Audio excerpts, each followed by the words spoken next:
देश में ऐसे 20 राज्य हो जाएंगे जो ऐसे ही आग में जलते रहेंगे। इनका काम ही है आग लगाना। जी जी प्रकाश जी, आपके पास आता हूं। इनका काम ही है आग लगाना, धनंजय जी कह रहे हैं।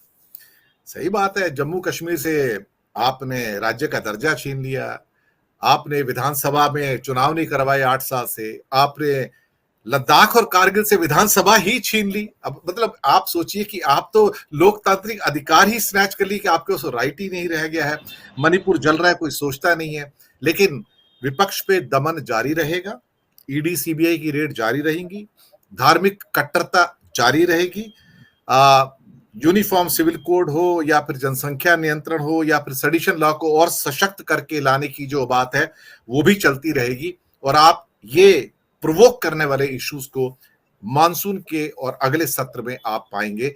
और ये कोशिश ये रहेगी कि जनता को कितना उद्वेलित किया जा सकता है, कितना ज्यादा इमोशनली ब्लैकमेल किया जा सकता है, क्योंकि एंड रिजल्ट फिर वही कट्टरवादिता पे, हिंदू तालिबानीकरण पे आ जाएगी। वही इनका एजेंडा है और वहां से यू टर्न नहीं लेंगे। प्रकाश जी, आपकी पूरी टिप्पणी इसके ऊपर। दिनेश जी, जिस मोड़ पे प्रधानमंत्री मोदी भारत को ले गए हैं वहां वे बात जरूर करेंगे सबका साथ सबका विकास, लेकिन सबका साथ नहीं होगा, न सबका विकास होगा। गिरीश जी ने बहुत अच्छे से बात बता दी है। दरअसल उन्हें धर्म के नाम पर जो चीजें चाहिए वो उन्हें लगता है कि सबसे आसान तरीका, धर्म के नाम पे लोग पहले से ही बटे हुए हैं, उन बटे हुए लोगों को धर्म के नाम पर इकट्ठा करना और साथ में लेकर आगे बढ़ना आसान होता है। ये बात मोदी जी जान चुके हैं। मोदी जी ऐसे व्यक्ति हैं जिनके सपनों में इंदिरा गांधी आती होंगी, गालियां वे जवाहरलाल नेहरू को देते हैं, खुद को अटल बिहारी वाजपेयी का नया संस्करण बताते हैं, लेकिन वो क्या हैं ये पूरा देश जान चुका है, दुनिया जान चुकी है। और अभी यूएस में जो उनकी यात्रा पर जो थू थू हो रही है, एक साथ इतने बहिष्कार हुए हैं, मुझे लगता है ये एक ऐतिहासिक घटना हो गई और इतिहास में दर्ज किया जाएगा कि एक भारतीय प्रधानमंत्री जब अमेरिका गए तो वहां के सांसदों ने किस तरह उनके भाषण का बहिष्कार किया। ये एक ऐतिहासिक घटना हुई है। लेकिन इससे मोदी जी को कोई खास फर्क पड़ता नहीं है। उनका लक्ष्य है केवल बहुमत की सरकार बनाना और अपनी मनमानी करना। देखा जाए तो देश में सरकार तो 2.5 लोग ही चला रहे हैं, 2.5 लोग भी क्या, 2 लोग ही चला रहे हैं। 2.5 में नड्डा जी को आधा आप मान ले तो शायद नड्डा जी भी शामिल है। तो उनकी जो योजना है उसके मुताबिक भी जो व्यक्ति अपने मंत्रिमंडल की राय नहीं लेता, जो प्रधानमंत्री इस देश में कानून लाने के पहले उसकी तमाम बारीकियों पर चिंतन मनन करने नहीं देता, जो व्यक्ति एक राज्य में हो रही लगातार हिंसा पर कोई टिप्पणी नहीं करता, कोई कार्रवाई नहीं करता, एक व्यक्ति जिससे अंतर्राष्ट्रीय स्तर पर केवल एक वर्ग विशेष के लोगों का ही ख्याल है। क्योंकि एक बात और है कि अगर यूएस में मोदी जी गए और यूएस में 2 ही चीजें बहुत फेमस है, एक तो पटेल और एक मोटेल। तो पटेल जो गुजराती लोगों की काफी बड़ी संख्या है पूरी दुनिया के देशों में, तो उन्हें लगता है कि गुजराती होने के नाते प्रधानमंत्री को विशेषाधिकार प्राप्त है। किसानों के कानून बनाएंगे जिस पर कोई व्यापक चर्चा संसद में नहीं होती, और जो अधिकारी जो कानून बना दिए जाते हैं वो पालन किए जाते हैं। साल भर तक लोग विरोध करते हैं लेकिन सरकार कानून वापस नहीं लेती।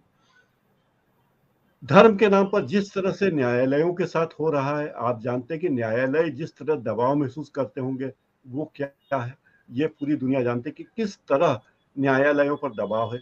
मीडिया किस पर इस कदर दबाव है कि मीडिया एक तरफ है और संसद में कोई विचार होने नहीं दिया जाता। राहुल गांधी कई बार बोल चुके कि विरोधियों को कितना बोलने का मौका दिया जाता है। संसद के पदाधिकारी जिन्हें जो काम करना चाहिए, जिनका अधिकार है, जिनका दायित्व है कि संसद में गहन मुद्दों पर चर्चा, वो होने नहीं देना चाहते। तो इन सब बातों को लेकर एक बात लगता है कि जो व्यक्ति अपनी धर्म पत्नी जसोदाबेन को छोड़ सकता है, वो व्यक्ति उस पर क्या एहतराम करेंगे, आप कितना एहतराम करेंगे कि जो व्यक्ति अपने परिवार को ध्यान न दे और जो ये कहे कि आरएसएस मेरा परिवार है, और आरएसएस कैसा परिवार है ये सब जानते ही हैं। तो नरेंद्र मोदी जी ने जो भी किया है पिछले 10 वर्षों में और उसके पहले गुजरात में लगभग 1.5 दशक में उन्होंने जो किया है, वो सबको पता है कि वो इसी तरह के व्यक्ति हैं लेकिन जो कहा गया कि चौकीदार के लिए ये बड़ी बात मुफीद है, मालिक के लिए मुफीद है कि चौकीदार उसके इशारे पर चले, जो चौकीदार उसके लिए वो सारे कार्य करे जो उसे नहीं करना चाहिए, तो मालिक को खुशी होती है। तो मुझे लगता है मोदी अब यू टर्न लेंगे, नहीं ले सकते, क्योंकि अगर वो यू टर्न लेंगे तो वे दोबारा सत्ता में नहीं आ पाएंगे। क्या नरेंद्र मोदी कोई फैसला ले सकते हैं उन उद्योगपतियों के खिलाफ जो उनके राज में पुष्पित पल्लवित हो रहे हैं? क्या नरेंद्र मोदी आरएसएस के बारे में कुछ बोल सकते हैं? और जिस आरएसएस के 4 एजेंडा को लेकर मोदी जी आए थे, उनमें से 4 में से 3 एजेंडा पूरे हो चुके हैं। जम्मू कश्मीर में अनुच्छेद 370 हो चुका है, 3 तलाक पर फैसला हो चुका है, और अयोध्या में श्री राम मंदिर का शिलान्यास हो चुका है। तो 3 काम तो पूरे हो चुके। अब एक उद्देश्य और है संघ का बचा हुआ है, वो है समान नागरिक संहिता का।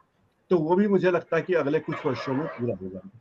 तो मोदी जी का टारगेट पूरा हो गया, मोदी जी के नियोक्ताओं का टारगेट पूरा हो गया। अब मोदी जी इस तरह की कोई उन्हें किसी का कोई डर नहीं। एक बार किसी ने अमित शाह से पूछा कि क्या प्रधानमंत्री नरेंद्र मोदी पर जो आरोप लगते हैं तानाशाही के, उन पर आप क्या कहना चाहेंगे? तो उन्होंने कहा नहीं, मोदी जी तो बिल्कुल तानाशाह नहीं है, बहुत ही लोकतांत्रिक तरीके से फैसले लेते हैं। अब आप उस परिदृश्य में देखिए, कोरोना के टीके लगाने का शुल्क लेना किससे पूछकर किया था फैसला, पता नहीं। नोटबंदी कैसे फैसला हुआ, किसी को पता नहीं। कोरोना में जिस तरह से आवाजाही पर प्रतिबंध लगा, किससे पूछकर किया गया था, कुछ नहीं। रिजर्व बैंक ने 1000 रुपए के नोट बंद किए थे, किससे पूछकर किया था? क्या आरबीआई ने पूछा था? नहीं। तो नरेंद्र मोदी की शैली यह है कि संविधान की सभी संस्थाओं पर और उन पदों पर जो देश की जनता को प्रभावित करते हैं प्रत्यक्ष अप्रत्यक्ष रूप से, उन पर पूरा नियंत्रण अपना हो। तो उनकी चाहत का व्यक्ति आरबीआई गवर्नर बनता है, उनकी चाहत का व्यक्ति न्यायालयों में वरीयता पाता है, उनकी चाहत का व्यक्ति सीबीआई, ईडी और इनकम टैक्स में प्रमुख पदों पर आता है। तो उन्होंने उन जगहों पर अपना कब्जा किया और उनके जरिए वो अपना पूरा साम्राज्य चला रहे हैं।